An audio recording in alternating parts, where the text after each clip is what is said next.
for the Master. Though the loss sustained, our spirit often grieves. When our weeping's over, He will bid us welcome. We shall come rejoicing, bringing in the sheaves, bringing in the sheaves, bringing in the sheaves. We shall come rejoicing, bringing in the sheaves, bringing in the sheaves, bringing in the sheaves.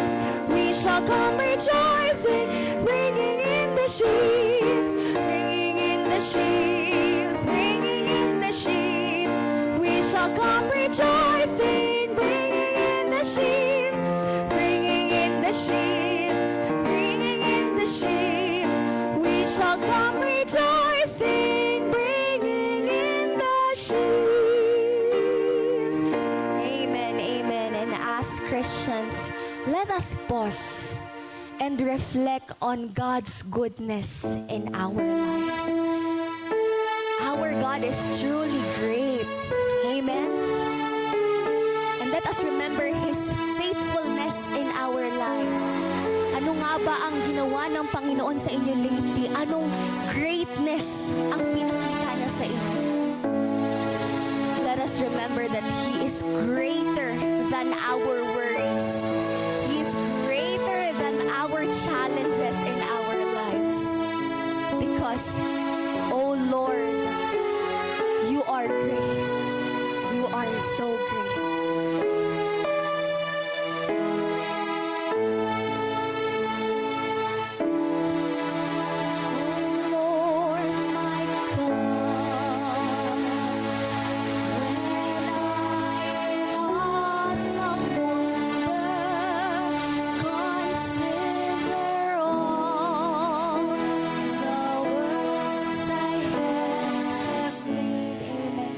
Let us sing all together, church.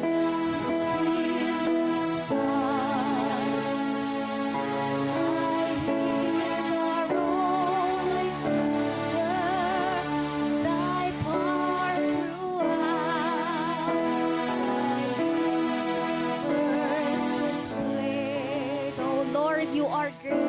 Then sings my soul, my Savior God to Thee. How great Thou art! How great Thou art! Then sings my soul, my Savior God to Thee. How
Let's declare the greatness of God.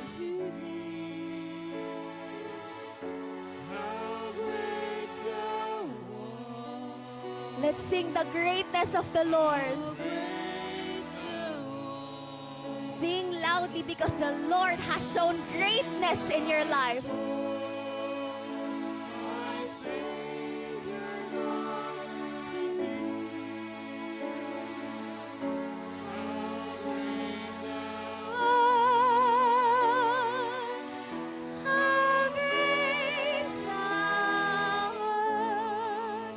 One more time, church.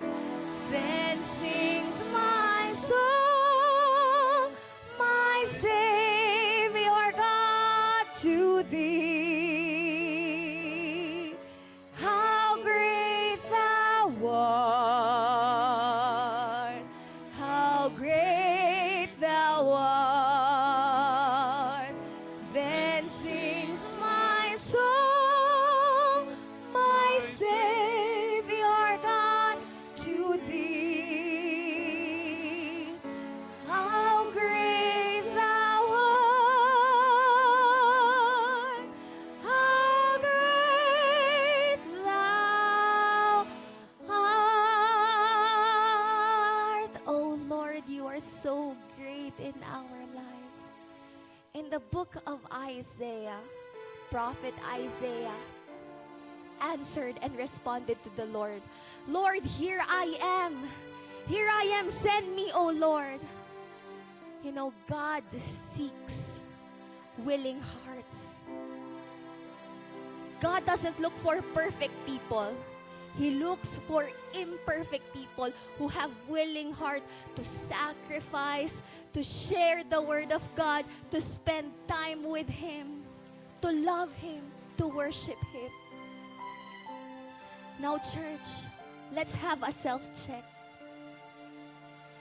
You have seen how great the Lord is in your life.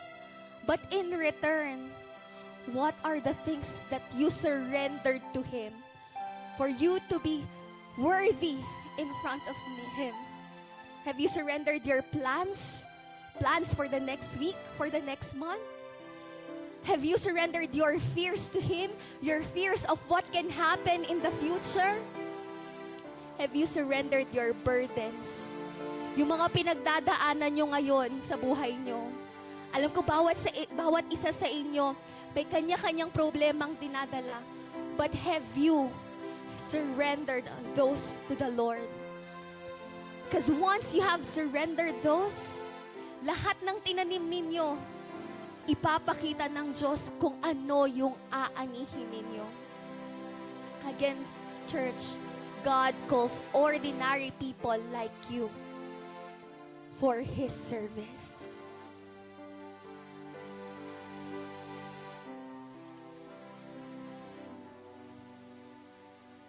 All to Jesus I surrender, all to Him I freely give. I will ever love and trust in Him, His presence daily live. Let's surrender everything to the Lord. I surrender all. I surrender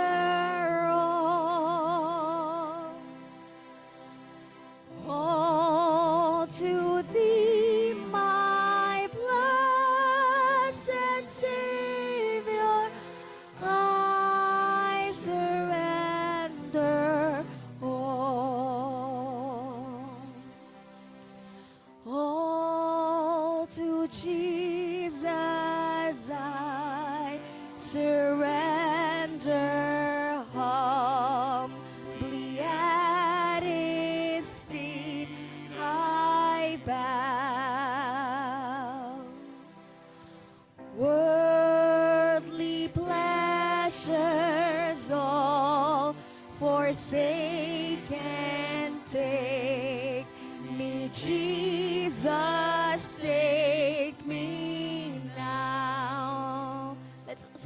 our worldly pleasures to Him.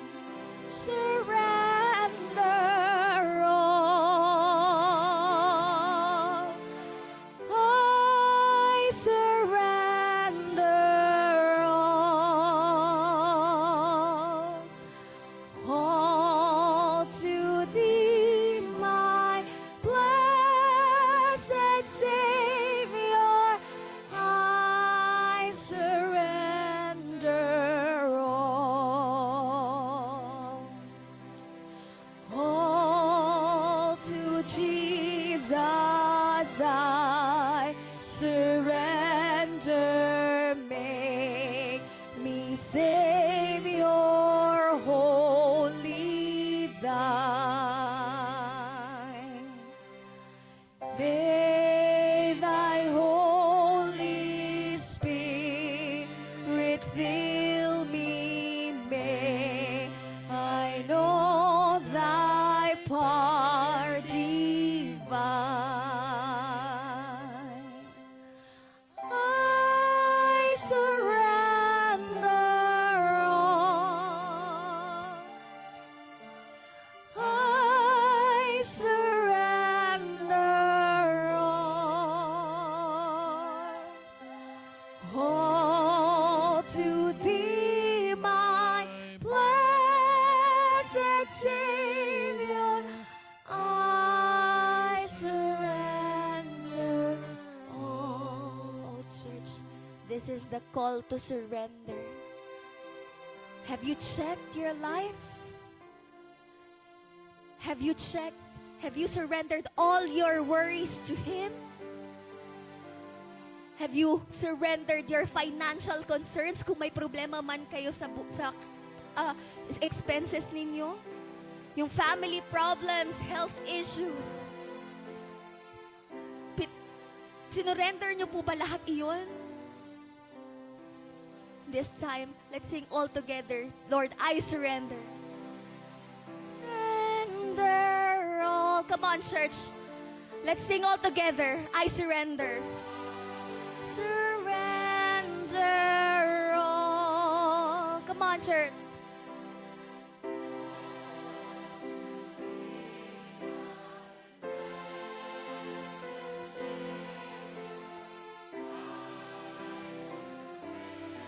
One more time, church.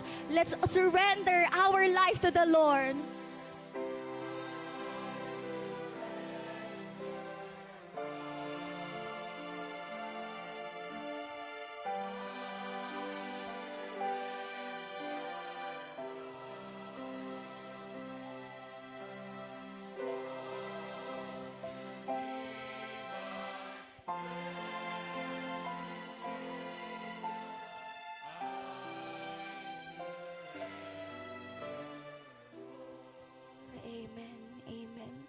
Lord Jesus, thank you for your greatness in our life. Thank you for all the blessings that we receive. Ang buhay namin ngayon, maaring ang iba, last day na nila today, last day na nila tomorrow, but still, Lord, it's a very big gift that you have given to us, na narito kami sa church, glorifying you, praising you, worshiping you, Lord God. Kahit may problema kaming kinakaharap, Panginoon, narito kami, Panginoon, para maglingkod sa inyo. And we surrender everything to you, Lord God. Lahat ng problema namin, lahat ng kinakaharap namin, Lord, ang bigat-bigat, Panginoon. But we surrender it to you. Alam namin na dadalhin mo kami hanggat ma-receive namin ang rejoicing, ang blessing na naghihintay sa amin. Maraming salamat, Panginoon, sa iyong glory, sa iyong greatness. In Jesus' name we pray. Amen. Amen.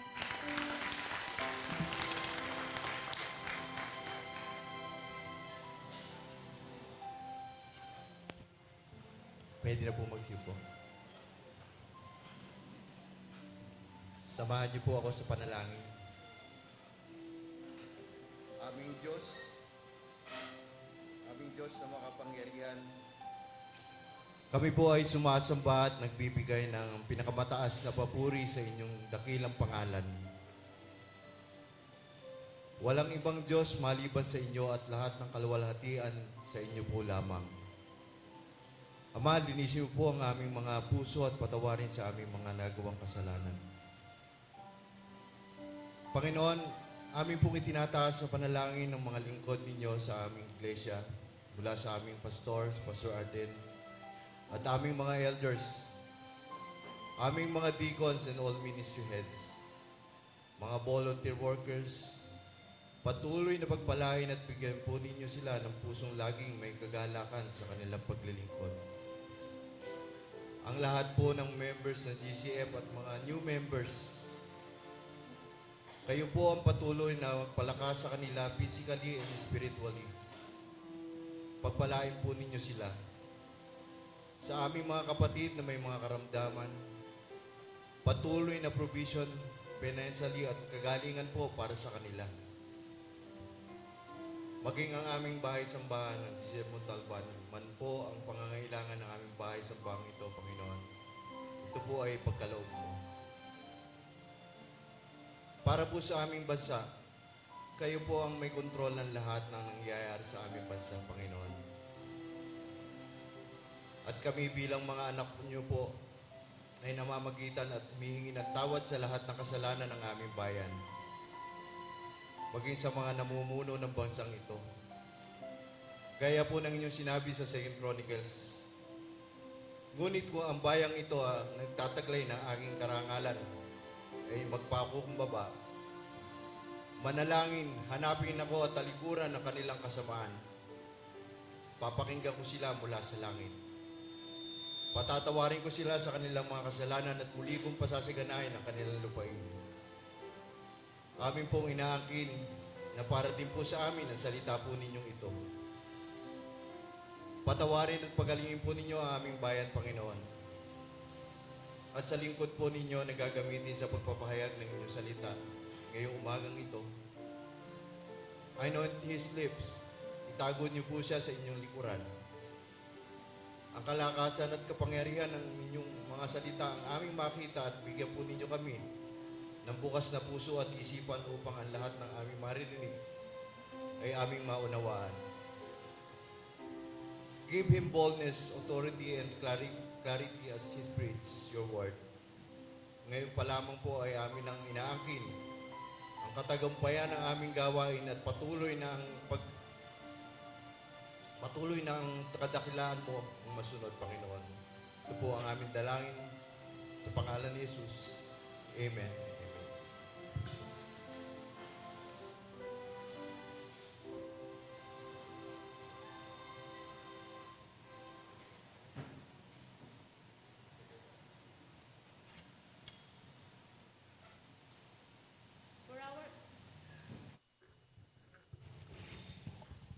For our scripture reading, let us all open our Bibles to Isaiah chapter 6, verses 1 to 8. Again, Isaiah chapter 6, verses 1 to 8. Let us all stand in reverence to God's word. Let us read God's word together in whatever Bible translation you may have.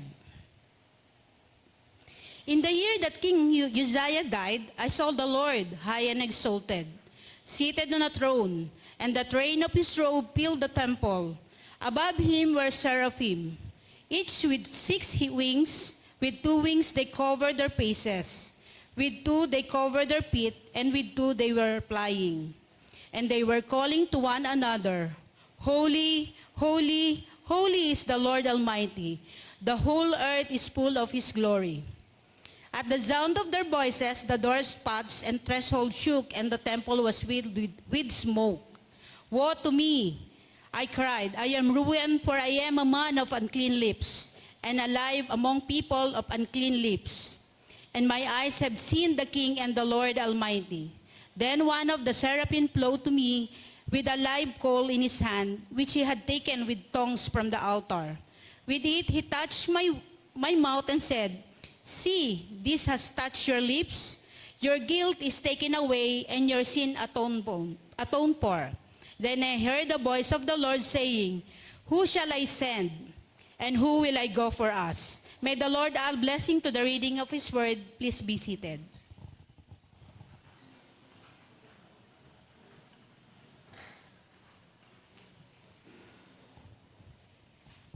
Gandang umaga po sa ating lahat. Good morning. Ayan, this is the first Sunday of June, no? Di ba? June na ngayon. Kaya po talaga nasa kalahati na po tayo na taon. And I hope na tayo po ay patuloy, no?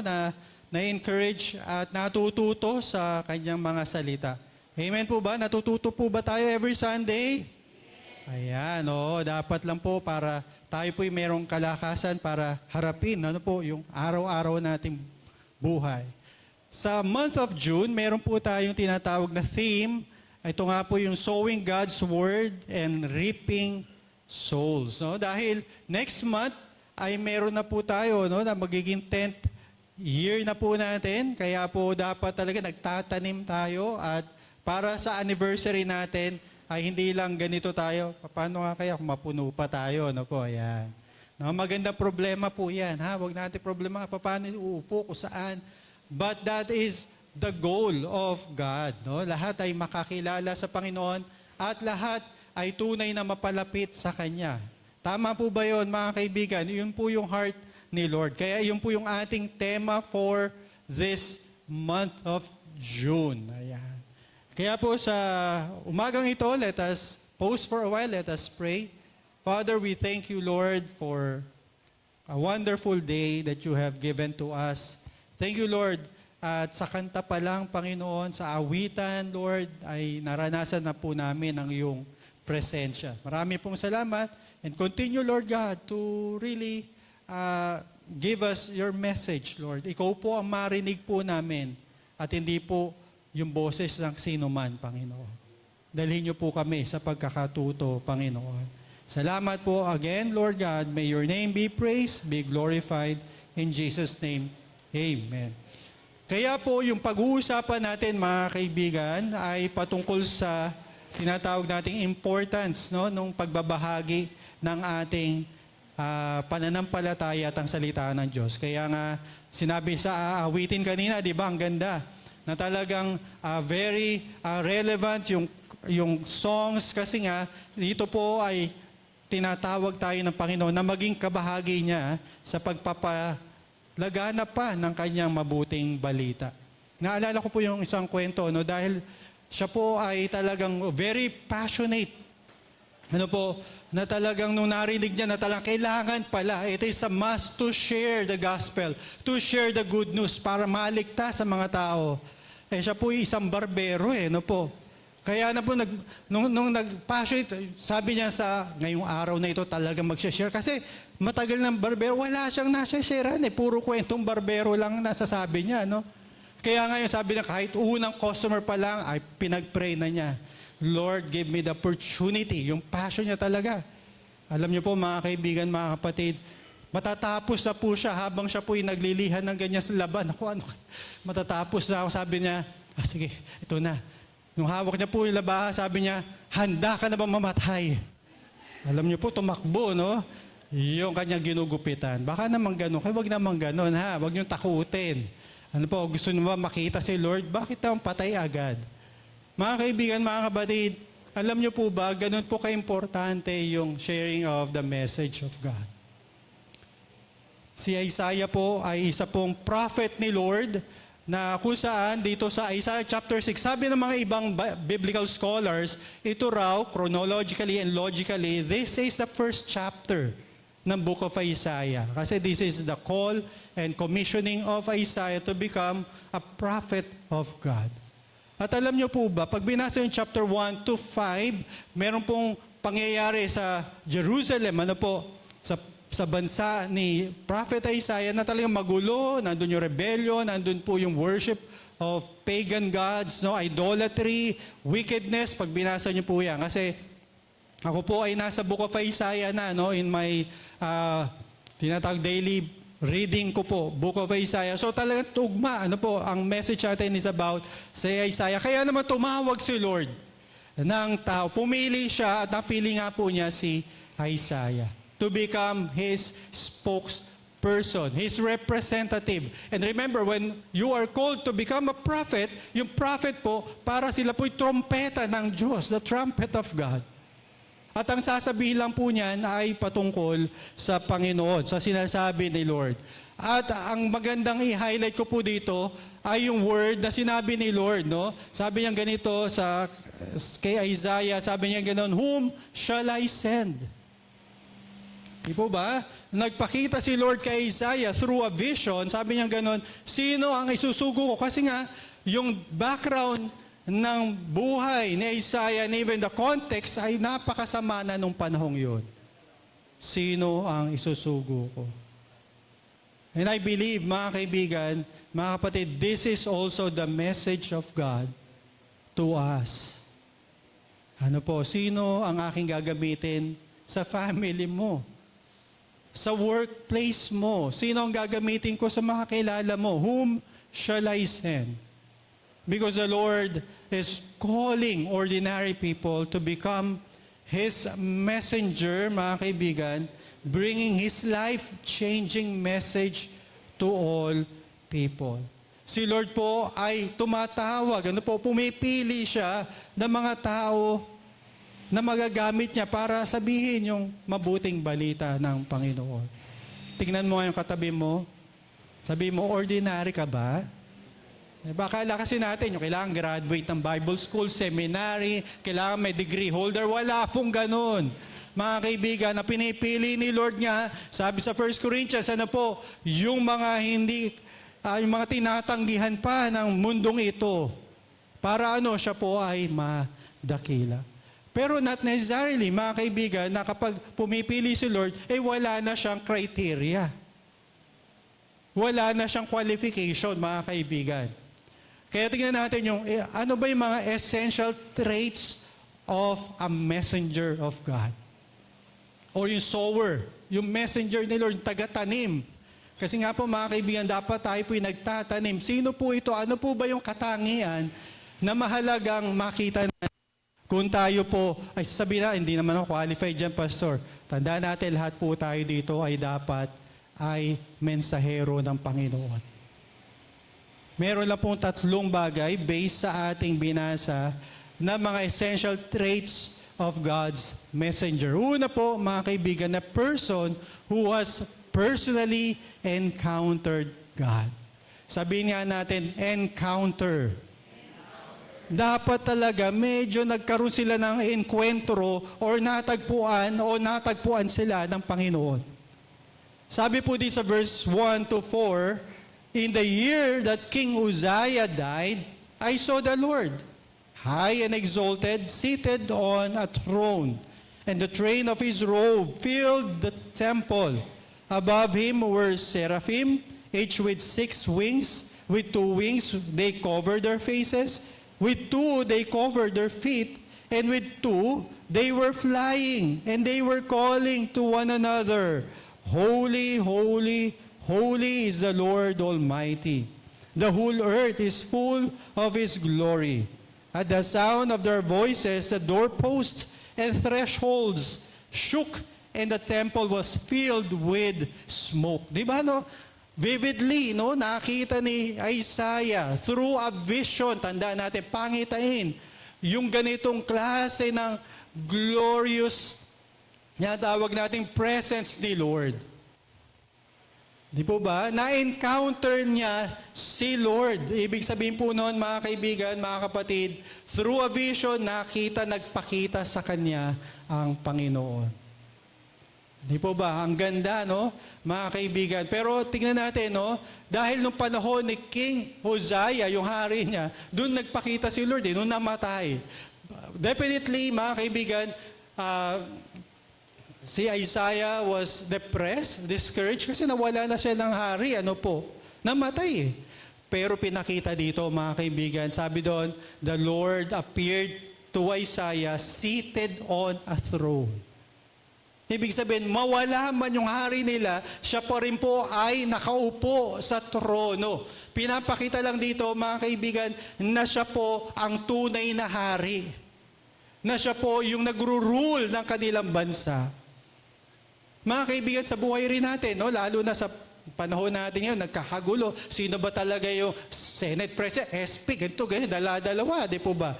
Pero tandaan niyo po, mga kaibigan, si Lord pa rin po ay nakaupo sa kanyang trono. Amen po ba? Siguro sa buhay mo, parang gulong-gulo ka, hindi mo alam sino ba talaga Lord. Tandaan natin, the Lord, kapag sinabing seated on the throne, He still rules. He is sovereign. He is still in control, mga kapatid. Siya pa rin po yung nakakontrol. Hindi mo man nakikita siya, but He knew or He knows what He is doing. And He does whatever pleases Him, mga kaibigan. Tandaan po natin yun. Ito yung reminder sa atin. Siguro tayo nadidepress or nadiscourage sa mga sitwasyon, pero tandaan nyo, si Lord nakaupo pa rin sa kanyang trono sa heaven. Amen po ba? At gusto ko lang rin i-highlight, bakit tatlo? Holy, holy, holy. Kadosh, kadosh, kadosh, sabi sa Hebrew. Ibig sabihin ng holy kasi dito, mga kaibigan, ibig sabihin, siya po'y distinct. Kakaiba, wala siyang katulad. Kaya nga, he reiterated it in Isaiah chapter 40. Sabi doon, ano sabi ni Isaiah doon? Kanino mo ko ikukumpara? Whom you shall compare me? Sabi ni Lord. Kasi wala siyang katulad. Wala siyang katulad. Isaiah chapter 40, ibig sabihin noon, si Lord ay nag-iisang Diyos. Siya lang, mga kapatid. Wala nang iba. Amen po ba? Isaiah 42 verse 8, sabi doon, sino katulad ko? Isang image lang ba? Sabi Isaiah 42, do not give glory to the images, but rather glory belongs to the Lord alone. At kaya raw tatlo yan because pinapakita dito yung triune God, the Trinity. God the Father, God the Son, and God the Holy Spirit. In other words, mga kaibigan, si Lord po ay nagpakita kay Isaiah. God reveals Himself in a variety of ways. Kung si Isaiah pinakitaan sa through pangitain, no? Through vision, makikita natin si Lord rin nagpapakita kung sa kanyang kagustuhan. Like si Abraham, di ba, tinawag niya through a voice sa Genesis chapter 12. Si Jacob, nagpakilala si Lord through a dream. No, habang natutulog siya, merong parang hagdanan mula sa lupa hanggang doon sa langit. May bumababa pa mga anghel, di po ba?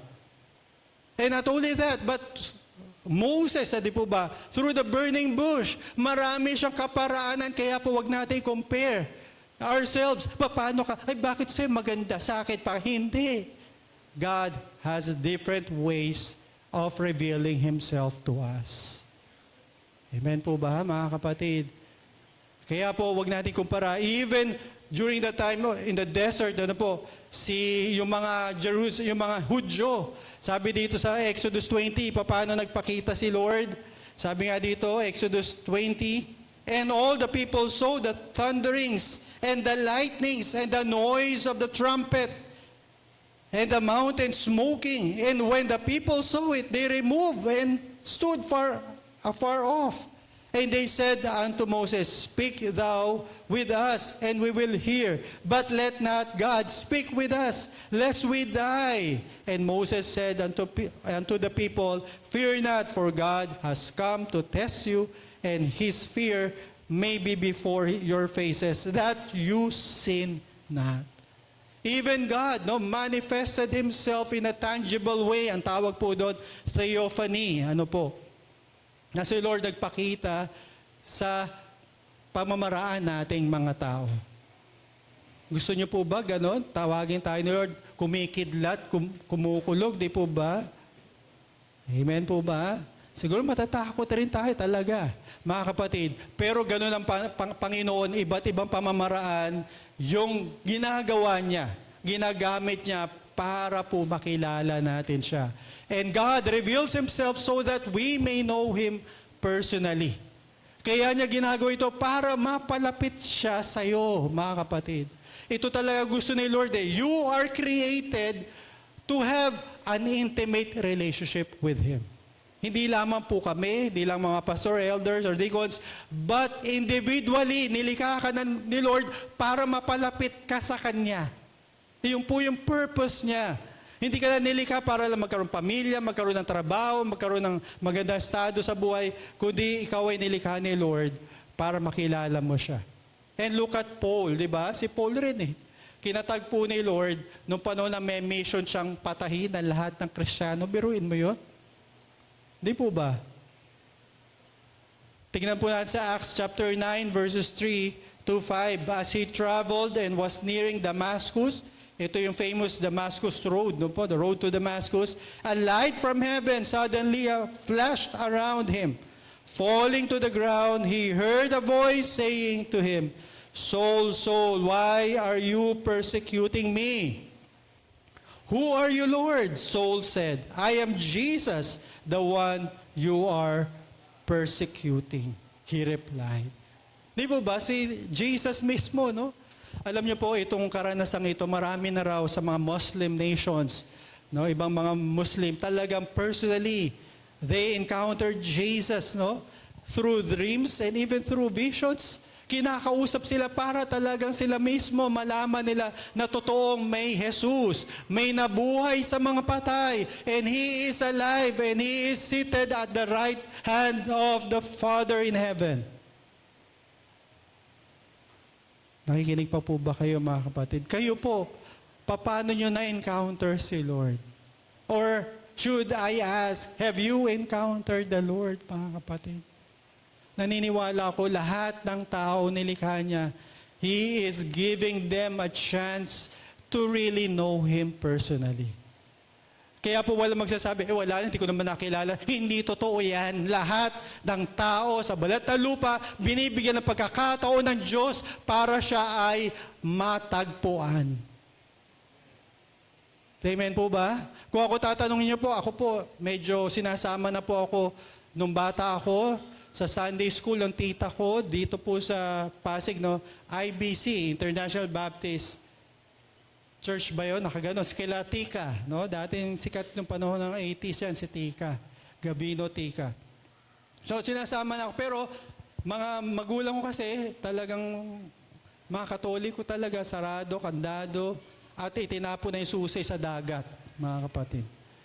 Pero po, mga kapatid, ang kabutihan ni Lord, nung ako'y nasa college na, yun nga, alam niyo naman,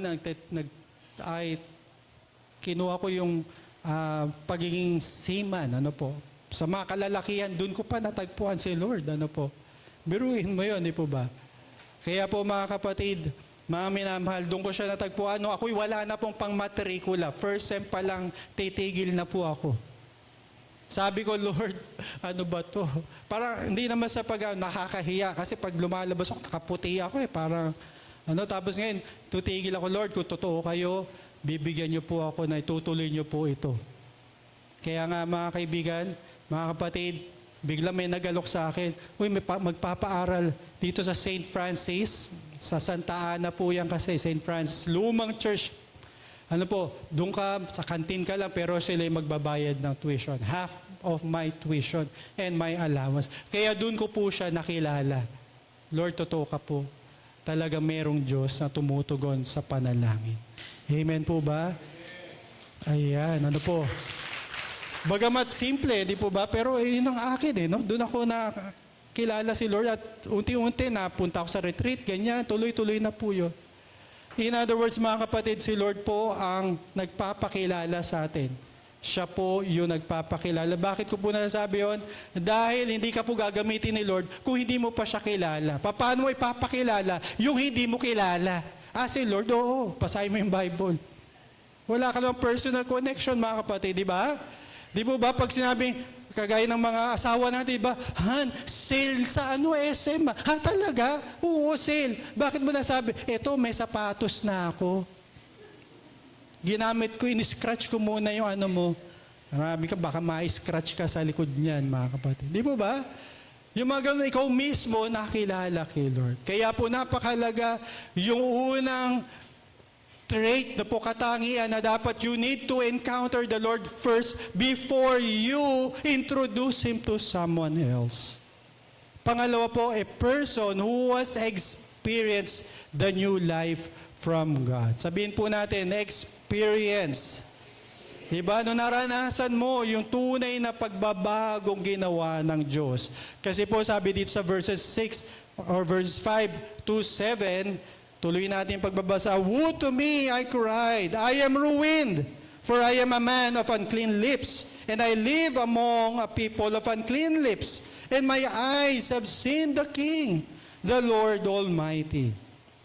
Then one of the seraphim flew to me with a live coal in his hand, which he had taken with tongs from the altar. With it he touched my mouth and said, See, this has touched your lips. Your guilt is taken away and your sin atoned for.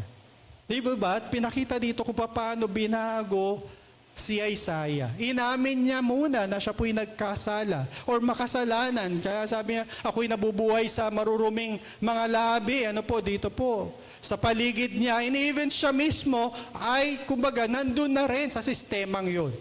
Na siya rin namumuhay. Hindi man nasasabi. It only implies, ano po, na talaga siya rin po'y kabahagi do sa isang komunidad na masama ang mga dila. Pero, nung inamin niya, in-acknowledge niya yung sinfulness niya, yung unworthiness niya, the Lord has taken away his sins. Ganun rin tayo, mga kaibigan, di po ba? Masigit pa nga dun eh. Ito parang, kumbaga tinitingnan natin ito, parang ano lang, no? Parang simbolo lang. Pero si Lord mismo, si Jesus Christ has died on your place. He paid away your sins. Tinatawag natin, diba? Finished na. Sabi, it is finished. Tetelestai. Fully paid na yung lahat ng gagawin mo at gagawin mo pa at ginagawa ang pangkasalanan sa pamagitan ng iyong confession. Di po ba? When you ask for forgiveness, mga kapatid, the Lord has paid your sins. Amen po ba, mga kapatid? Tayo po'y binayaran na or tayo po'y nilinis na. Kaya nga sabi sa Isaiah 1 verse 18, hindi ko lang nilagay dyan, sabi doon, ano po, na halik kayo, God is inviting them. Reason out, makipagkatwiran kayo. Ano mang kadilim or parang crimson, no? Kumbaga pinaka-black, pinaka-madilim yung kasalanan nyo, the Lord will make it as snow. White as a snow. Nakita na po ba kayo na snow? Buti na lang may dalawang nakakita. Ano po, kung hindi ko na itutuloy ito. Ayan. Hindi po ba yung puting-puti raw? Gaano makaitim, kadilim ang iyong kasalanan, mga kaibigan. Kaya niya itong ugasan ng hindi tide, mga kapatid. Kundi magpapaputi lang ay yung dugo ng Panginoong Jesucristo. Amen po ba? Kaya sabi doon, God is inviting us. Kaya kung meron po tayong mga nakaraan, mga kapatid, na para sa tingin natin, ang bigat-bigat pa, baka hindi mo pa hinihingi sa Diyos yan ng kapatawaran. Dahil walang kasalanan na hindi niya kayang patawarin sa buhay natin. Diba ba? Ang nakakalungkot ko minsan, pinatawad na tayo ni Lord, yung sarili natin, hindi pa natin kayang patawarin. Sabi mo sa katabi mo, patawarin mo na sarili mo. Di po ba? Pinatawad ka na ng Panginoon, mga kapatid. Yung guilt of sin, wala na po yan. The Lord has forgiven you, mga kaibigan. Mga kapatid, kaya po dahil dyan, kaya po nais ang Panginoon na tayo po'y gamitin. Yes, may mga nakaraan tayo. Ayan po yung may past, may present, and may future tayo. Napakahalaga na new life. No po. Kaya nga si Saulo, naging Paulo, naging Paul. Di po ba? Saulo tuloy. Naging Paul. Bakit kamo? Siya po'y mamamatay tao, pero ngayon siya po'y preacher of righteousness. Ang ginagamit ni Lord ay may nakaraan talaga. Sabi nga ng nanay ko, kaming dalawa kasi, di ba, kakambal ko rin, pastor yan eh. Sabi ng nanay ko, anong makukwento niyo? Wala naman kayo. Akala nyo lang po yun. Di ba, ginanong ko. Kasi parang wala raw kaming dramatic na hindi naman kami nabilanggo or pumatay. Mga kaibigan, hindi. Lahat tayo may mga struggles sa buhay.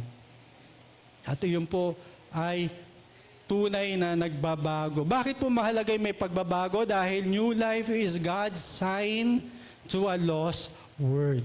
Yung new life, yung pagbabago ng buhay, ito po isenyalis sa talaga may Diyos eh. May nagbabago, may makapangyarihang Diyos na kayang baguhin ang buhay ng tao.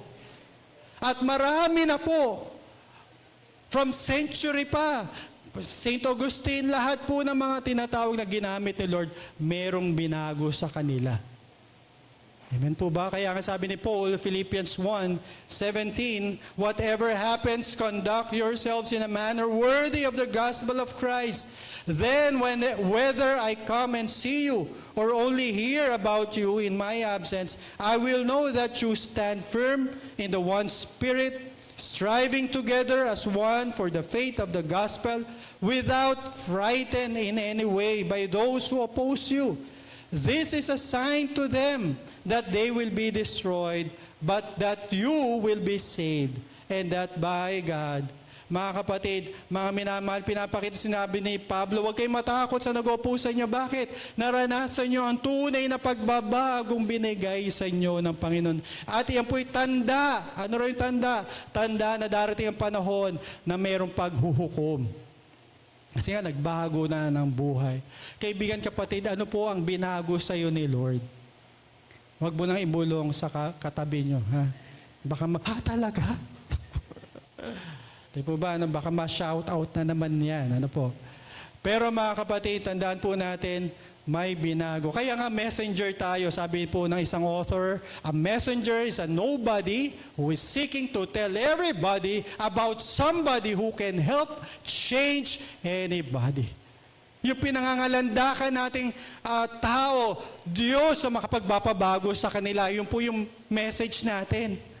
Na meron nagbago sa akin. Amen po ba? Dating black sheep, ngayon po'y white sheep na.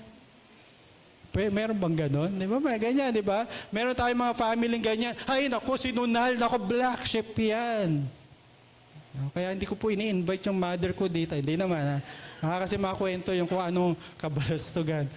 Pero mga kapatid, ang magandang balita, merong Diyos na nagbabago ng buhay. Kaya nga, di ba, sinasabi natin, habang may buhay, may pagbabago, mga kapatid. Kaya. So, may pag-asa. Kayo naman kasi masyado seryoso. Parang gusto nyo na akong, baka mama hindi na ako makalabas. Ano po? Sasabihin, manda ka, pastor. Aabangan kita sa labas. So, new life, mga kapatid, is God's substantiated testimony to lost people. Pastor, bakit yung ginamit substantiated? Para lang mayroong coordination. S kasi, sign. Ito po, evidence, proof. Meron pong proof na talagang merong Diyos na nagbabago ng buhay. Kasi kung sila po, no, di ba, nasa lost na nga sila, nagugulat sila minsan, di ba? Brad, bakit ayaw mo nang tumable sa amin? Ayaw mo na maki-one for the road? Kasi talaga hindi ko na kaya nagbago na ako ito sigarilyo, hindi ka na makasigarilyo, di po ba? Ibig sabihin, talagang iyan ay ebidensya ba, mga kapatid, na talagang may Diyos na nagbabago. Amen? Kapag walang ganyan, sino maniniwala sa'yo? Hindi naman pwede puro kwento-kwento lang, puro picture lang, wala ka na. Sino nag-post? Wala po sa amin Paano yun, mga kaibigan, di po ba? Kaya po magiging magiging marites lang yun, mga kapatid, kapag walang proof that God really changed you. Kaya mahalaga yung bagong buhay. Mga kapatid, although sinasabi nga natin na tayo po'y nagkakamali pa rin, pero meron siyang malaking porsyento na binago sa buhay mo. Kaya nga sabi dito sa 2 Corinthians 3, sabi, you yourselves are our letter, written on our hearts, known and read by everyone. You show that you are a letter from Christ, the result of our ministry, written not with ink, but with the Spirit of the living God, not on tablets of stone, but on tablets of human hearts. Di po ba sila raw yung katunayan ng kanilang ministeryo, kanilang paglilingkod, dahil silang lahat ay nabago sa Corinthians pa.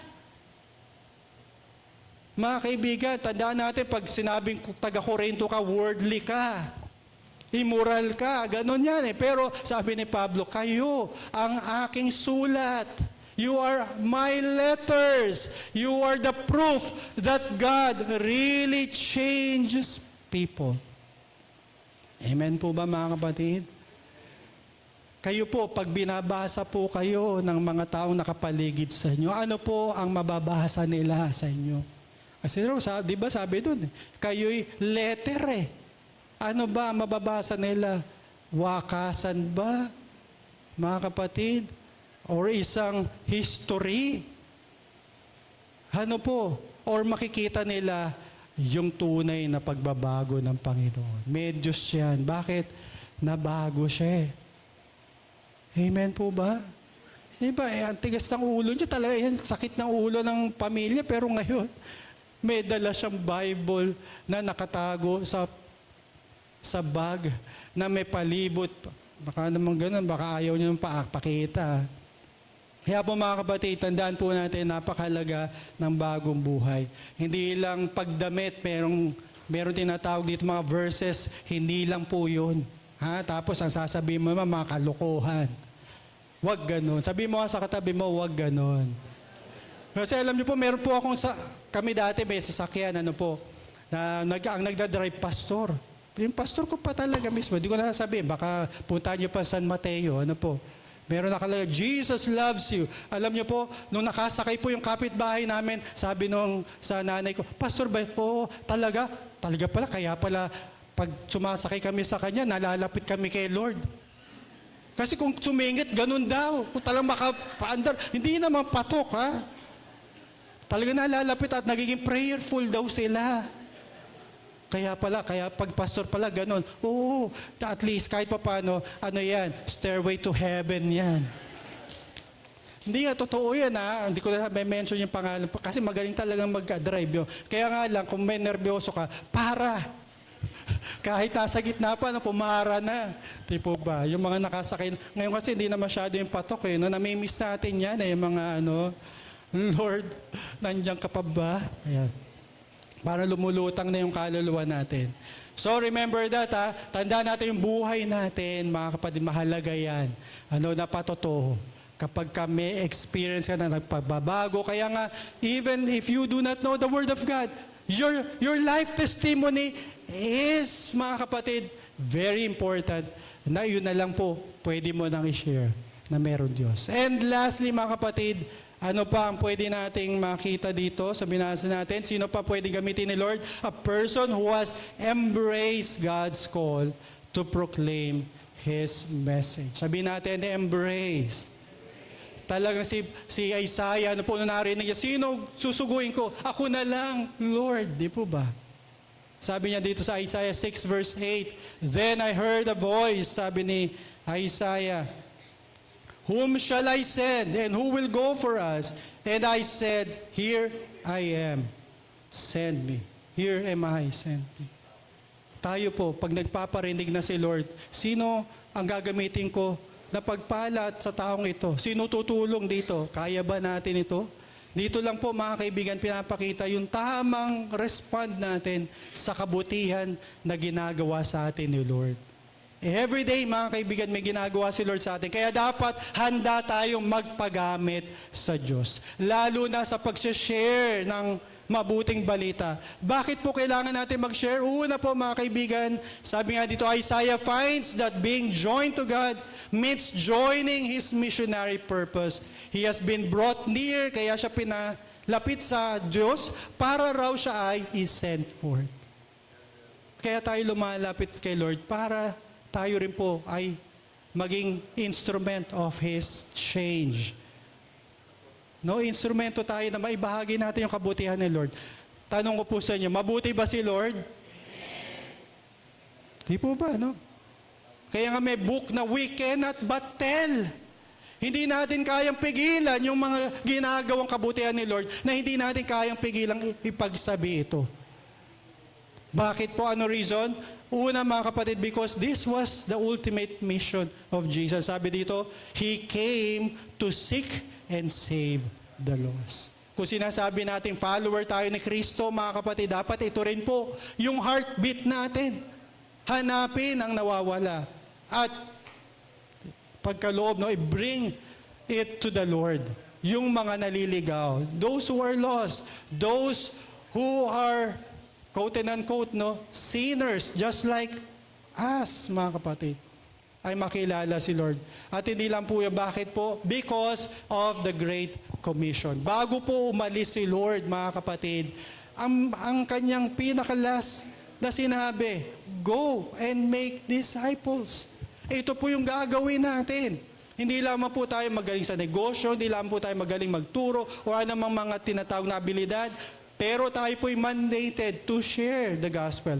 At sabi nga dito sa Mark, ito raw yung summary ng gospel or yung mission. Sabi nga, He said to them, sabi ni Jesus, go into all the world and preach the gospel to all creation. Utos po yan. Reminding us that we have responsibility to share the good news. To all people ba? Pupunta ka pa ba sa Iran? Sa Iraq? Hindi. Doon lang sa mga taong hindi pa nakakakilala sa iyo. Baka yung katabi mo lang matulog. Ilang taon na kayo magkasama, hindi pa niya naririnig ang salita ng Panginoon. Hindi po ba? Nakakalungkot ako po Di ba na-share ko sa inyo yung second next to us, yung brother ko, habang paalis ako sa Burgos, huling tingin ko na lang pala sa kanya yon. Diba, yung tinignan ko siyang ganun, patawid na pauwi na siya, ayun na yung huling buhay siya, mga kapatid. Makikinig po ba kayo? Kaya po, mga kaibigan, mga kapatid, habang may pagkakataon pa, share na natin yung mabuting balita, yung kaligtasan ng Panginoon. And lastly, sabi nga dito, when I say to a wicked, tignan po natin yung responsibility natin Ezekiel, sabi po dito, when I say to a wicked person, you will surely die, and you do not warn them or speak out to dissuade them from their evil ways in order to save their life.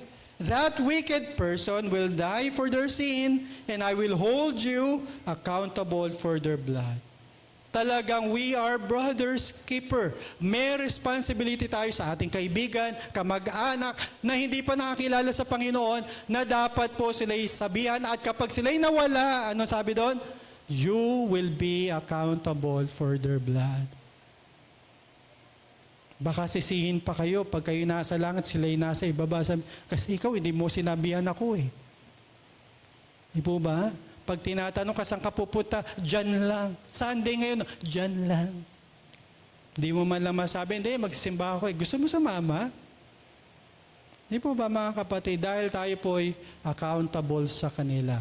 At ano pang dahilan? Because we love Jesus. Masasayang po yung kamatayan ni Kristo, mga kapatid. Nagsakripisyo sa atin para hindi nila malaman yung mabuting balita. At hindi lang dahil mahal natin si Kristo, kundi dahil mahal natin sila. Di po ba? Amen po ba? Mahal natin sila. Ayaw natin sila mapahamak. Ito'y hindi lang temporary, kundi ito'y for eternity. Ito, walang hanggan, mga kaibigan. Kaya nga sabi dito, therefore, knowing the fear of the Lord, we persuade others. We are not commending ourselves to you again, but giving you an opportunity to take pride in us. For the love of Christ compels us. Yung pag-ibig daw ni Kristo ang nagtutulak sa kanila na ibahagi ito, mahirap man, punong-puno ng pagsubok, yung pagbabahagi nila Paul ng mensahe, hindi pa rin nila tumitigil. Bakit? Dahil mahal ng Diyos ang mga taong nakapaligid sa kanila. At sana ito po yung driving force natin. Kaya tayo mag-share ng gospel kasi mahal ito ni Lord Ano po, kahit hindi natin sila kilala. Mga kaibigan, mga kapatid, what motivates us in sharing our faith or the Word of God? Ano po? Sana po yung pagmamahal natin sa kanila at kay Kristo. Amen po ba? Kasi minsan nagmo-motivate, para meron may post sa Facebook Reels every day, di ba? Pero hindi po yun ang motivation natin. Ang motivation natin, the Lord loves this person. Meron po isang reporter na parating pumupunta kung saan may mga chaotic or kaguluhan na mundo. Sabi niya gano'n kasi ang iniisip niya, as a reporter, I need to do this para raw siya sumikat for glory. Pero one time, nag-mature na siya. Babasahin ko yung sinabi niya dito. Sabi niya, I once thought reporting was about glory. Akala niya, iyon, Siyempre, pag nag-viral, di ba? Pero mga kapatid, sabi doon, but I'm here for only one reason, that is to tell the story. Yun na pala yung last na message niya. At siya po ay namatay. Kaya pag parati binabanggit ito, mga kapatid, no, parati yun ang nababanggit tungkol sa kanya. It is the legacy, the statement na iniwan niya. Ano yun? I am here for only one reason, and that is to tell the story. Mga kaibigan, mga kapatid, tayo rin po.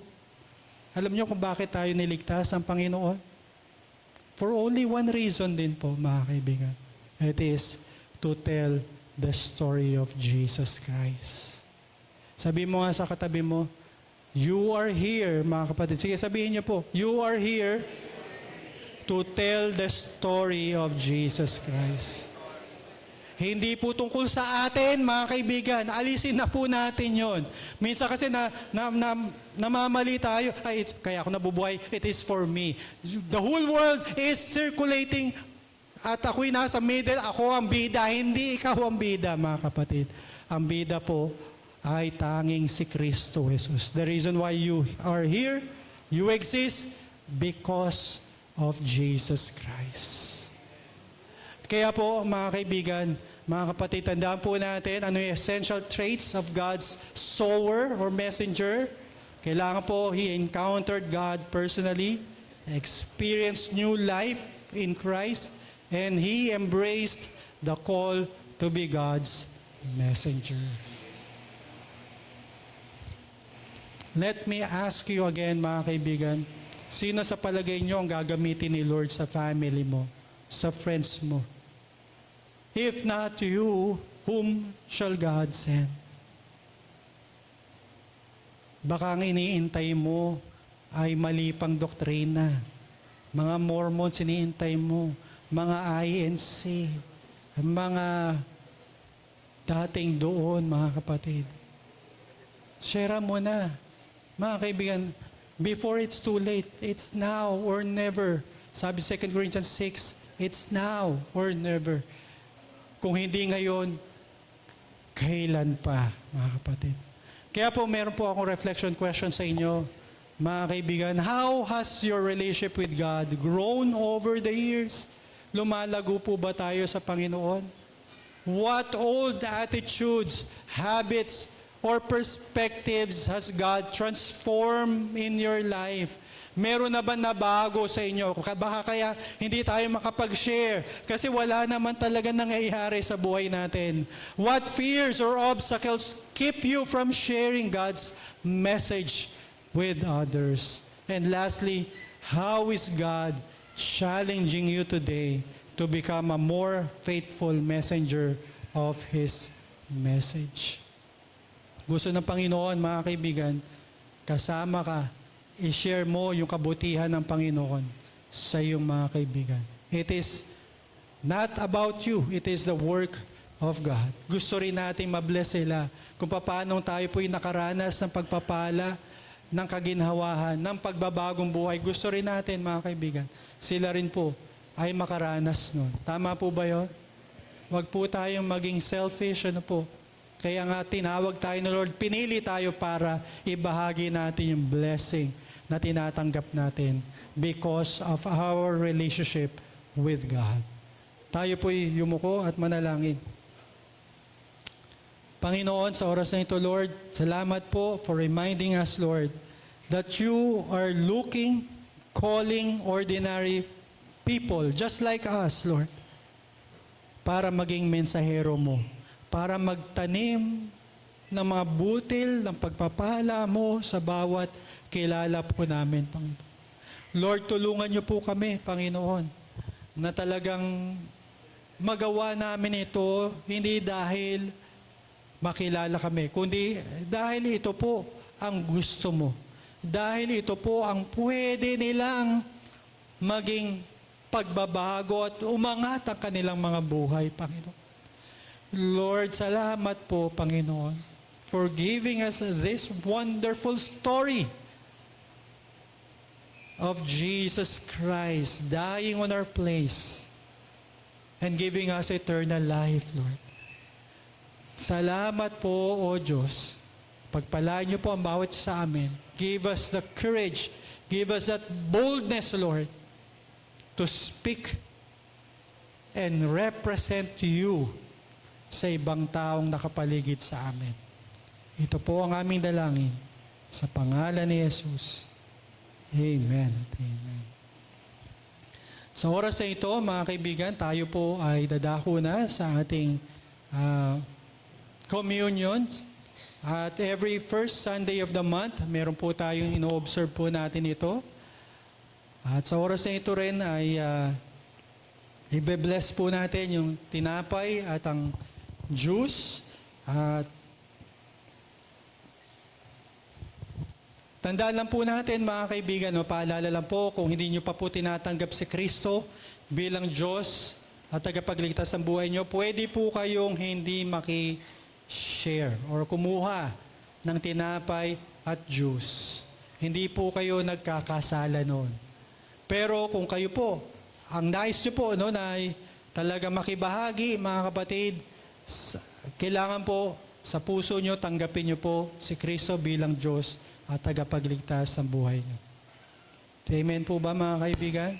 Ulitin ko po, yung tinapay po at juice, hindi po ito nagkakaroon ng mga spirito or yung tinatawag yung transubstantiation at hindi rin po ito nababago talaga na tinatawag, nagiging literal na katawan ni Kristo or dugo ni Kristo.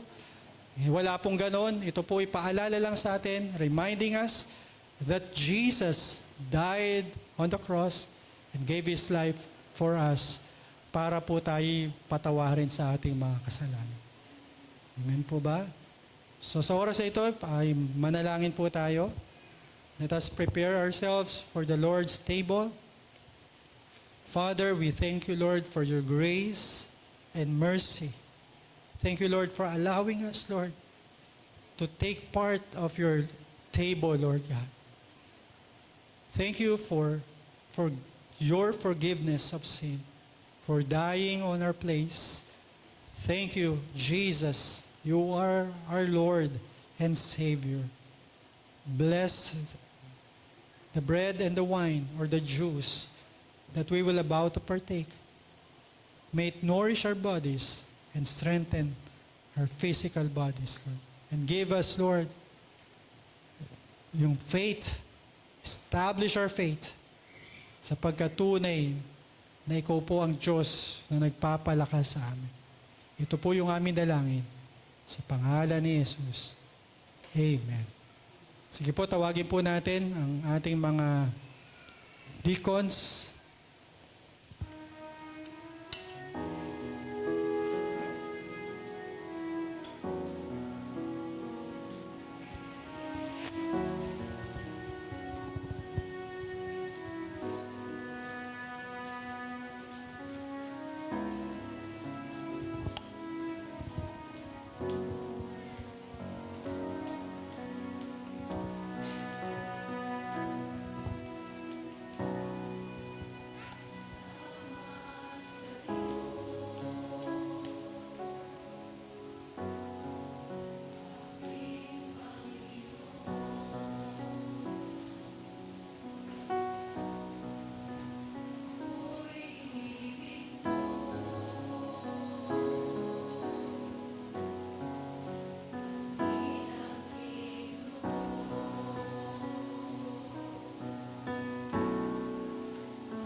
Po tayo pong lahat ay tumayo.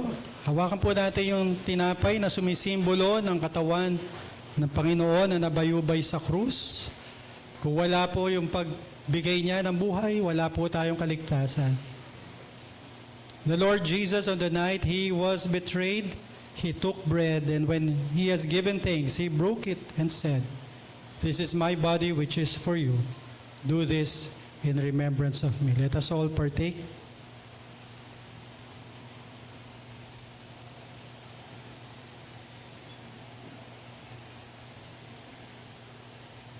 After supper, He took the cup, saying, "This cup is the new covenant in my blood. Whenever you drink it, do this in remembrance of me." Let us all partake. For whenever you eat the bread and drink the cup, you proclaim the Lord's death until He comes. Tayo po ay manalangin. Father in heaven, we thank you for the blessing of life. Thank you, Lord, for you are truly the God of mercy, of love, and of grace, Lord. Bagamat hindi kami karapat-dapat, Lord, ginawa mo po kami karapat-dapat because of you, because of our Lord Jesus Christ. Again, Father, we thank you. We worship you. We honor you. In Jesus' name we pray. Amen and amen. Makakaupo na po tayo.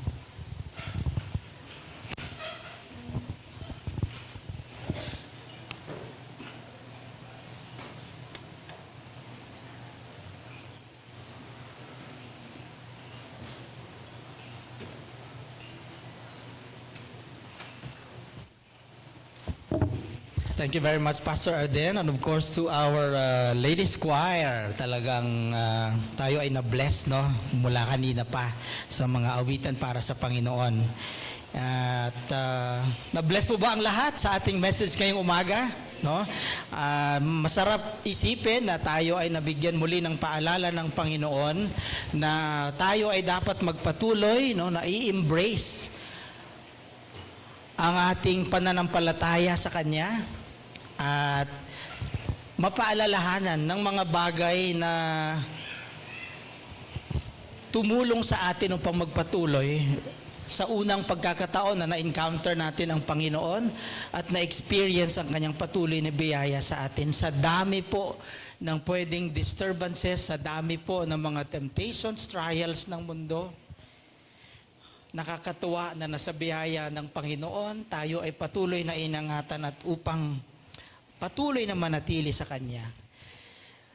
At this juncture, let us now prepare ourselves as we continue to worship the Lord through our giving.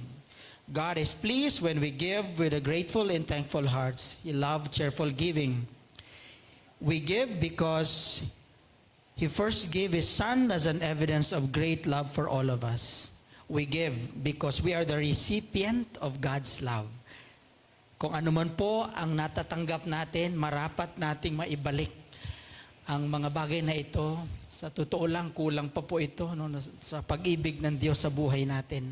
Just before we sing our offering song and pray for the offerings, we would like to request everybody to please make use of our offering envelopes by using the space labeled.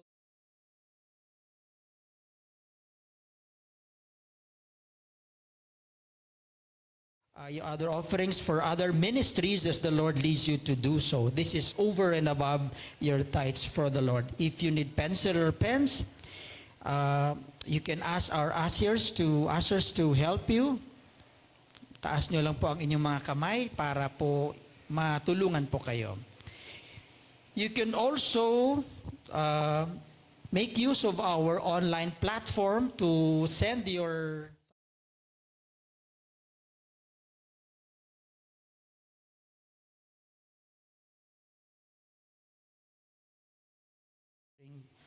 para po sa ating iglesia.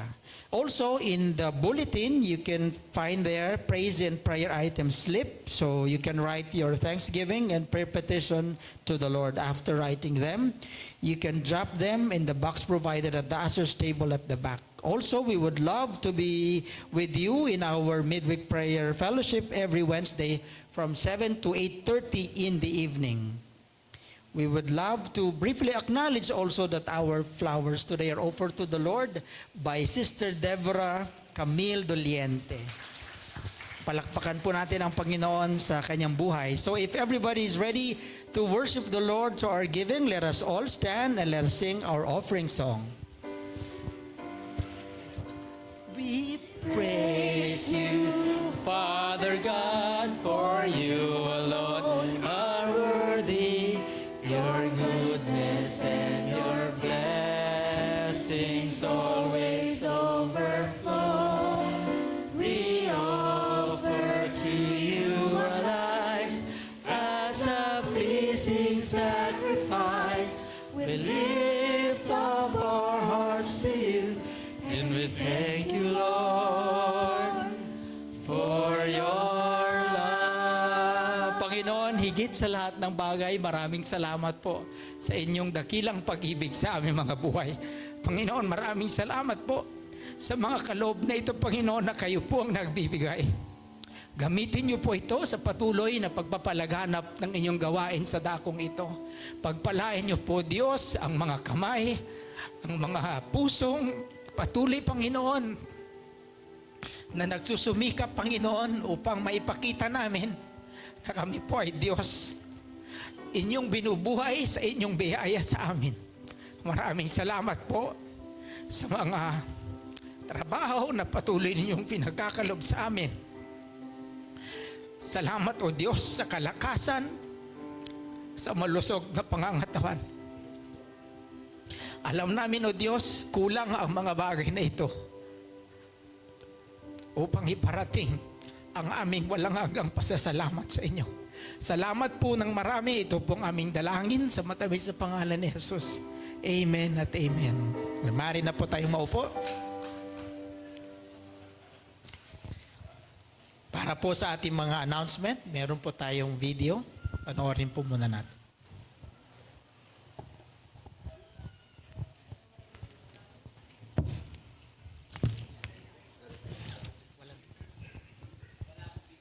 Okay, wala na tayong video. Okay. Dahil wala tayong video, babasahin ko na lang. Yan. So, we will be having our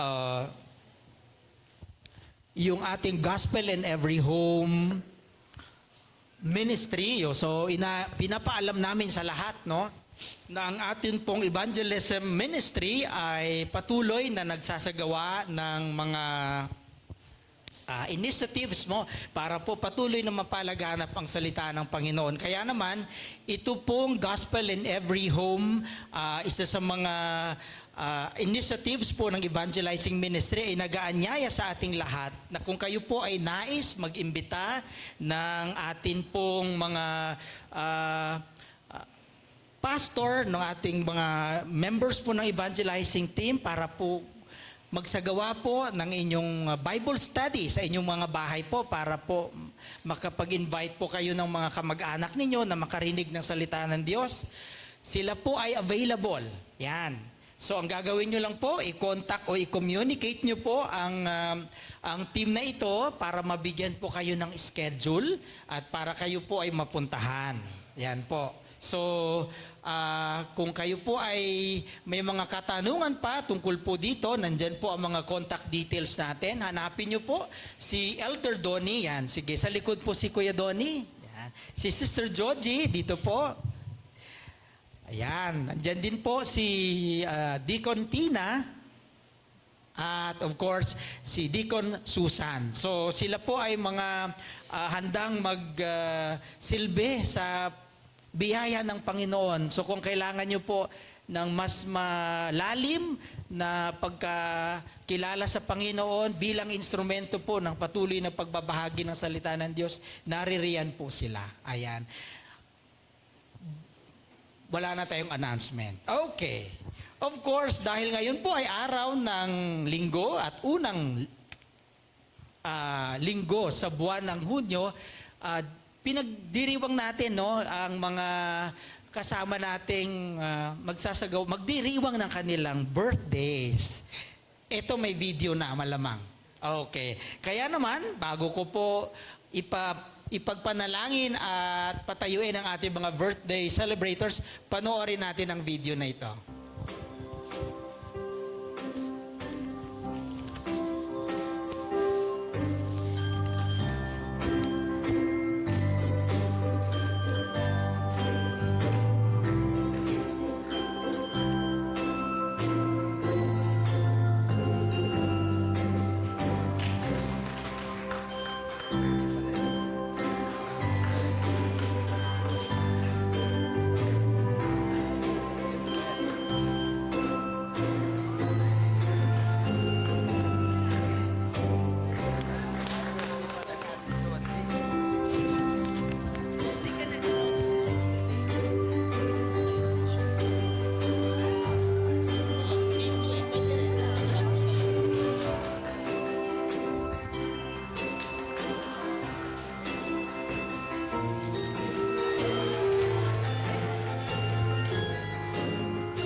Ayan po. So we would like to request our birthday celebrators for the month of June to please stand.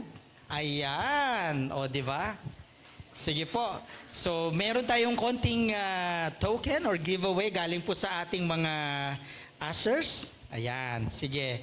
So happy birthday po sa inyo. I-extend po natin ang ating mga kamay at sama-sama nating ipanalangin ang ating mga kasamang nagdiriwang ng kanilang kaarawan. Panginoon, maraming salamat po sa buhay ng mga kapatiran namin, Panginoon, nagdiriwang ng kanilang kaarawan. Patuloy niyo po silang pagpalain, O Diyos. Patuloy ka pong manguna, Panginoon, sa kanilang mga buhay. Ibigay niyo po, Panginoon, ng wisdom sa pang-araw-araw po nilang lakarin, Panginoon, sa inyo po. Maraming salamat po muli. Itinataas namin sila sa inyo, Panginoon, sa matamis na pangalan ni Jesus. Amen at amen. Yan. Happy birthday po ulit. Yan. Of course, siyempre may dadagdag ko lang sa atin pong announcement. Ang ating July 12, 2026 one decade celebration of GCF Montalban. Palakpakan po natin ang Panginoon. So make yourselves available po para sa pagdiriwang na ito, pagbabalik pa sa salamat po sa kabutihan ng Panginoon sa ating lahat sa loob po ng 10 taon dito po sa dakong ito. And of course, before we let you go, we encourage everyone to please return the bulletin at the ushers table after the service so that we can use them again during our another worship service. However, the slip inserted in the bulletin is yours to take with you. Thank you for your kind understanding and cooperation po. Para po ito sa ating yung atin pong cost ng production ay ma-limit po natin. Yan. So, of course, yung atin pong service ay hindi magtatapos without welcoming our guests and visitors for the first time. So if you came here for the first time, may we request you to please stand so that we can recognize you. Meron po ba dito sa atin, sa kaliwa ko? Pwede mo bang tumayo yung ating mga first-timers? Nasa cry room daw? Okay. Yan, sige, welcome po to GCF Montalban. Yan. Meron pa po ba dito sa ating kanan? Meron pa po ba? Ayan, meron. Okay. Welcome po to GCF Montalban, ma'am. Kami po ay nagagalak at nakasama namin kayo sa araw ng pananambahan natin ngayon. We would love to be requesting you to stay after our worship service so that we can pray you and know you more. So para po i-welcome mga ating first-timer ngayong umaga, may we request everyone to please stand as we sing our welcome song.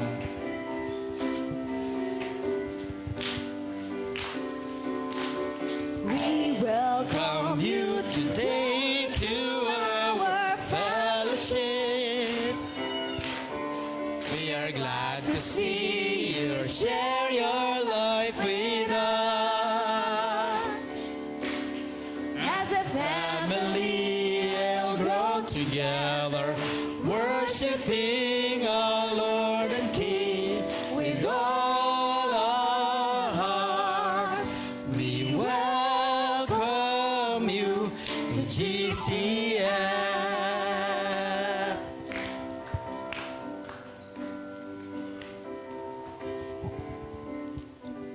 Okay, mamaya po, no, after the worship celebration natin, magpaiwan po tayo, may small group tayo, 15-minute lang na pagbabalik-taka, no, or discussions about yung topic. At yung mga kalalakihan naman, pwede tayong tumaas, no, for our last meeting dahil sa Friday na po yung aming pong outdoor fellowship. Ayan, talagang pangmalakasan po yan, mga katatayan. No? Kaya doon tayo sa taas para po ma-finalize na po natin yung mga sasama. Okay, so sige, tayo po ay manalangin. Magwakas po tayo sa panalangin. Panginoon, salamat po muli, O Diyos, sa iyong kabutihan, sa iyong biyaya. Tunay, Lord, na walang lumapit sa iyo na hindi mo pinagpala. Kaya po, Panginoon, narito po kami.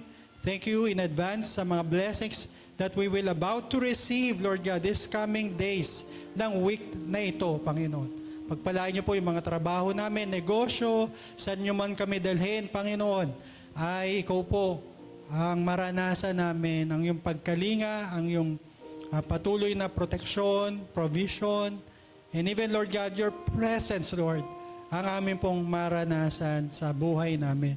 Continue to bless, Lord God, the works of our hands, even our families at yung mga kids na mag-aaral na naman, papasok na naman this week, Lord God. Samahan niyo muli sila, give them enjoyment, and even, Lord, wisdom as they will start itong school year na ito, Panginoon. Ama, maraming po salamat, Panginoon. Salamat po sa mga naging guests po namin, mga visitors namin. Continue to bless them, Father. O Diyos, salamat po. Even, Lord, yung mga nakasama namin sa YouTube, even sa Facebook Live, Lord, sa online, i-bless mo rin po sila at maranasan din po nila ang iyong pagpapala. Lord, salamat po again, Panginoon. The Lord bless you and keep you. The Lord make His face shine upon you and be gracious to you. The Lord may lift up His countenance on you and give you peace. In Jesus' name, amen at amen. Amen. Bilang farmers ng Panginoon, sama-sama tayong mag-rejoice. Let's glorify the Lord and sing, Bringing in the Sheaves.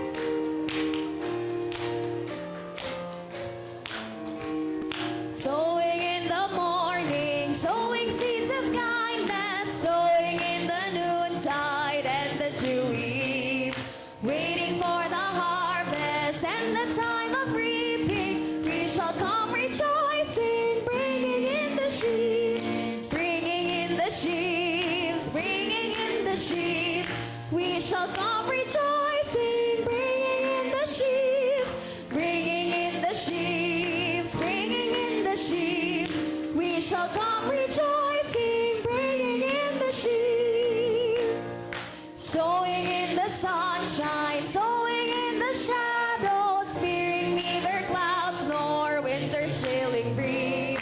By and by the harvest and the labor ended, we shall come rejoicing, bringing in the sheaves, bringing in the sheaves, bringing in the sheaves. We shall come rejoicing, bringing in the sheaves, bringing in the sheaves, bringing in the sheaves. We shall come rejoicing, bringing in the sheaves.